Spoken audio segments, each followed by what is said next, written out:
বারোবিশার জনসভা থেকে রাজ্য সরকার পরিবর্তনের ডাক সুকান্ত মজুমদারের। শুক্রবার কুমারগ্রাম বিধানসভার বারোবিশার বিবেকানন্দ ক্লাবের খেলার মাঠে বিজেপির পরিবর্তন যাত্রার জনসভা অনুষ্ঠিত হলো। ওই জনসভায় প্রধান বক্তা হিসেবে উপস্থিত ছিলেন কেন্দ্রীয় শিক্ষা প্রতিমন্ত্রী তথা বিজেপির প্রাক্তন রাজ্য সভাপতি ডক্টর সুকান্ত মজুমদার। জনসভায় বক্তব্য রাখতে গিয়ে দুর্নীতি সহ নানা ইস্যুতে রাজ্যের শাসক দল তৃণমূলকে কাজ গড়ায় দাঁড় করান কেন্দ্রীয় প্রতিমন্ত্রী এবং রাজ্য সরকার পরিবর্তনের ডাক দেন।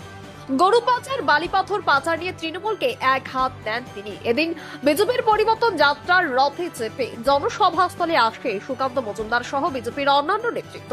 কুমারগ্রাম বিধানসভার অন্তর্গত 6টি মণ্ডলের নেতাকর্মীরা জনসভায় ভিড় করেন। ডক্টর সুকান্ত মজুমদার ছাড়াও জনসভায় উপস্থিত ছিলেন বিজেপির রাজ্য সম্পাদক মোহন শর্মা, আলিপুরদুয়ারের সাংসদ মনোজ টিকা, জলপাইগুড়ির সাংসদ জয়ন্ত কুমার রায়, কুমারগ্রামের বিধায়ক মনোজ কুমার রাও, ফালাকাটার বিধায়ক দীপক বর্মন, বিজেপির শিলিগুড়ি বিভাগের কনভেনর রথীন্দ্র বোস, বিজেপির এসটি মোর্চার রাজ্য সাধারণ সম্পাদক দশরথ তির্কি, দলের আলিপুরদুয়ার জেলা সভাপতি মিটুন দাস সহ অন্যরা। বারোবিশা থেকে বাবুল সরকার রিপোর্ট, ইউপি লাইভ নিউজ। খবর যখন আমরা তখন।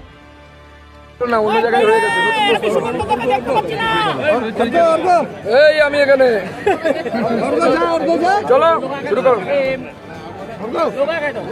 কেউ প্রশ্ন করবে না।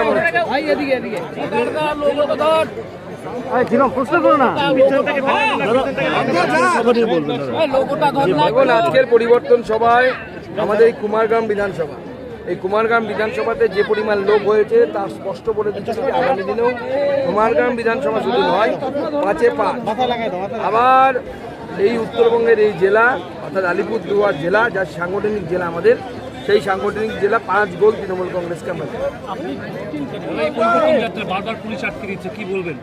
পুলিশ ছাড়া তো আছে কি তৃণমূলের? ও বেচারাগুলো একটু চেষ্টা করছে চাকরি বাঁচানোর জন্য। ওই পুলিশও জানে ডিএ এসে সেই তৃণমূল কংগ্রেস তো দিতে পারবে না, বিজেপি সরকারই দিয়ে দেবে। সপ্তম বেতন কমিশন তৃণমূল কংগ্রেস দিতে পারবে না, বিজেপি সরকার দেবে। ওরা একটু অ্যাক্টিং করছে আটকানোর, এমনি কিছু করছে না। কুচবিহারে রাত্রিবেলা এসে ঢিল মেরে পালিয়ে গেছে। আমাদের সামনে ঢিল মারতে গেলে পাটকেল খেতে হয়, পরিষ্কার বলে দিচ্ছে। ওখানে একটা সার আছে, দিনহাটার সার, সে বেটা গুতুগুতি করে।